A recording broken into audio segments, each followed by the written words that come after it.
नमस्कार दोस्तों, अपडेक्स में आप सभी का बहुत बहुत स्वागत है और मैं हूं आपका दोस्त राजीव।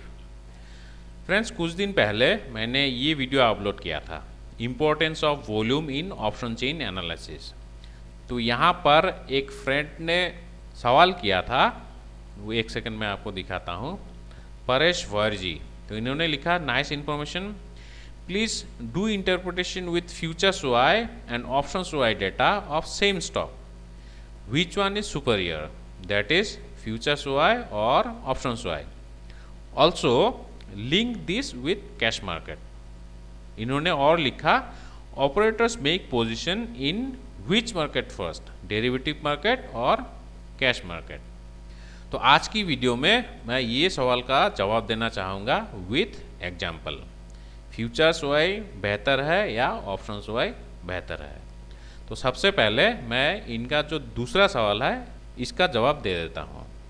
तो मेरा ये मानना है, डेरिवेटिव मार्केट का जो ट्रेडर है ये अलग होता है और कैश मार्केट का ट्रेडर अलग होता है।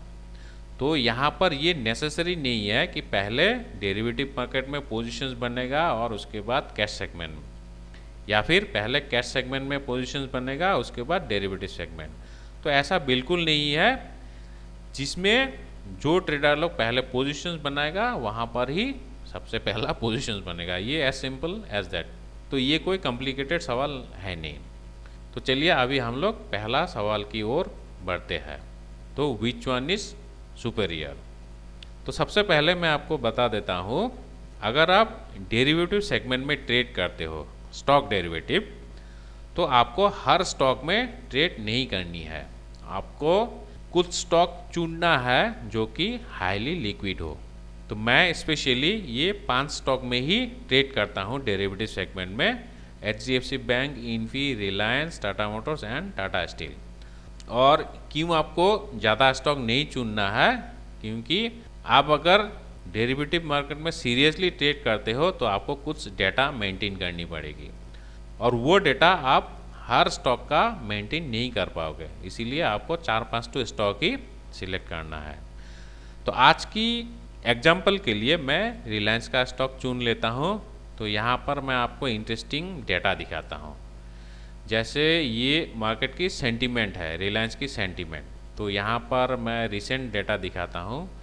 तो यहाँ पर अगर आप देखो 29 या 30 जुलाई से, तो यहाँ पर मार्केट में कोई इतना खास पोजीशंस नहीं है। देखो यहाँ पर शॉर्ट बिल्डअप, लॉन्ग कवरिंग, फिर लॉन्ग बिल्डअप, शॉर्ट बिल्डअप। तो ये मिक्स्ड काइंड ऑफ रिएक्शन है मार्केट। तो इसीलिए मार्केट साइडवेज रहने वाली है, ठीक है, एज पर दिस डेटा। और रिसेंट डेटा अगर आप देखोगे यहाँ पर से 7 तारीख से, तो यहाँ पर देखो, यहाँ पर ये ग्रीन है, मतलब लॉन्ग पोजीशंस बन रही है। तो इस टाइप ऑफ मार्केट में ही आपको ट्रेड करना चाहिए। तो इसका मैं चार्ट भी दिखा देता हूँ, रिलायंस का चार्ट। तो ये निफ्टी का है, तो मैं रिलायंस यहाँ पर ले आता हूँ। तो रिलायंस में देखो, ये जैसे मैं 29-30 से मार्केट रिलायंस जो है ये साइडवेज ही था, है कि नहीं। यहाँ से यहाँ तक देखो, ये बहुत दिन एक साइडवेज टेरिटोरी में ही ट्रेड किया था। लेकिन ये देखो 7 तारीख से ये एक ट्रेंड पकड़ लिया, अप ट्रेंड। तो ये चीज़ आपको डेरिवेटिव डेटा में या फ्यूचर्स डेटा में बहुत अच्छी तरीके से मालूम पड़ जाती है कि नहीं। तो ये as per futures Y data analysis है। तो अगर आप ऑप्शंस वाई देखोगे तो उसके लिए आपको क्या करना पड़ेगा, उसके लिए आपको ऑप्शन चेन देखना होगा, है कि नहीं। तो मैं यहाँ पर ऑप्शन चेन ले आता हूँ रिलायंस का।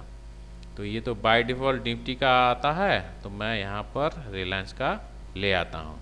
तो रिलायंस का ऑप्शन चेन में देखते हैं किस टाइप ऑफ वाई बिल्डअप हुआ है। तो यहाँ पर गो करना होगा। ओके, ये पॉपुलेट हो गया। तो यहाँ पर देखो, रिलायंस में कॉल साइड में यहाँ पर तो शॉर्ट कवरिंग हुई है कि नहीं। लेकिन आउट ऑफ द मनी में शॉर्ट बिल्डअप हुआ है, और इधर देखो, इधर तो आउट ऑफ द मनी में शॉर्ट कवरिंग हुई है और इन द मनी में लॉन्ग बिल्डअप हुआ है। तो ये कोई खास इंडिकेशन है नहीं, ये साइडवेज काइंड ऑफ मार्केट ही लग रहा है, लेकिन थोड़ा नीचे भी जा सकता है। अभी देखो ये जो डेटा है ना, ये आज की डेटा है, तो एक दिन का ओवाई डेटा से आपको मार्केट की ट्रेंड मालूम नहीं पड़ती है। उसके लिए आपको एक लेडर मेंटेन करनी पड़ेगी। आपको कुछ दिन इसका ओवाई बिल्डअप मॉनिटर करते रहना पड़ेगा। जैसे मैं स्पेशली निफ्टी में ये डेटा मेंटेन करता हूँ डेली। ये सपोर्ट, ये रेजिस्टेंस हुआ, ये सपोर्ट हुआ और ये ट्रेंड। तो आपको डेली जिस स्टॉक में ट्रेड करना चाहते हो उसका ऐसा ओवाई बिल्डअप देख के support, resistance and trend daily करना पड़ेगा। ठीक है, कुछ दिन ऐसे मॉनिटर करने का बाद ही आपको मालूम पड़ेगा ये स्टॉक ऊपर जाने वाली है या फिर नीचे जाने वाली है। ठीक है, तो एक दिन का डेटा से आपको मालूम नहीं पड़ेगा। तो ऐसे अगर आप डेली कोई भी एक पर्टिकुलर स्टॉक का ओआई एनालाइज करते हो, ऑप्शंस ओआई, तो उस स्टॉक का ट्रेंड आपको मालूम पड़ जाएगी। ठीक है, तो एनालिसिस दोनों ही सेम होता है, चाहे वो फ्यूचर्स डेटा हो या ऑप्शंस डेटा हो। आपका मेन इंटेंशन क्या होता है? To find out the trend. तो फ्यूचर्स डेटा से भी आप ट्रेंड मालूम कर सकते हो और ऑप्शंस डेटा के द्वारा भी आप कोई भी स्टॉक का ट्रेंड पता कर सकते हो। लेकिन हाँ, ऑप्शंस वाई में एक खासियत है। वो क्या है? ऑप्शन चेन से आपको मालूम पड़ जाती है सपोर्ट और रेजिस्टेंस कहाँ पर है। यहाँ पर जैसे इमीडिएट जो रेजिस्टेंस है ये वो यहाँ पर है, 8000 की ओआई है, 2400 की स्ट्राइक पर। तो इमीडिएट जो रेजिस्टेंस होगा वो ये वाला होगा। ठीक है, 2400। और जो सपोर्ट है, हाईएस्ट ओआई देखो यहाँ पर है 2100 पर, ये 4000 की है। और सेकेंड हाईएस्ट है यहाँ पर 2200 और थर्ड हाईएस्ट जो है वो यहाँ पर है, ये 2300 की स्ट्राइक पर। तो ऑप्शंस ओआई का यही खासियत है कि आप यहाँ से बहुत अच्छी तरीके से सपोर्ट और रेजिस्टेंस पता कर सकते हो। वेयर एज आप फ्यूचर्स ओआई में ये मालूम नहीं कर सकते। यहाँ पर सिर्फ आपको एक ट्रेंड ही मालूम पड़ता है, अप ट्रेंड होगा या डाउन ट्रेंड होगा। ठीक है, तो यही एडवांटेज है कुछ ऑप्शंस ओआई का और कुछ डिसएडवांटेज है फ्यूचर्स ओआई का। लेकिन मेरा यही मानना है, अगर आप स्टॉक डेरिवेटिव में ट्रेड करते हो तो आपको दोनों डेटा को कंबाइन करके ट्रेंड आइडेंटिफाई करनी है। जैसे ये फ्यूचर्स डेटा आपने देखा, तो यहाँ पर अगर मान लो आपका जो एनालिसिस है वो बुलिश निकला, ठीक है, और अगर ऑप्शंस का डेटा भी सेम इंडिकेट कर रहा है, सेम ट्रेंड, तो आप इसमें लॉन्ग पोजीशंस बना सकते हो। आप फ्यूचर्स के द्वारा भी इसमें ट्रेड कर सकते हो और ऑप्शंस के द्वारा भी ट्रेड कर सकते हो।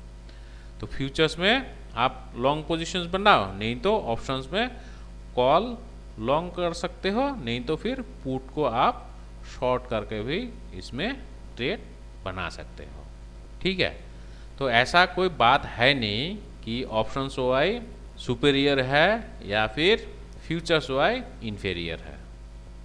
दोनों एनालिसिस का कुछ ना कुछ खूबियाँ और कुछ खामियां भी होते हैं। ठीक है, तो आपको दोनों डेटा ही देखना चाहिए मेरे हिसाब से।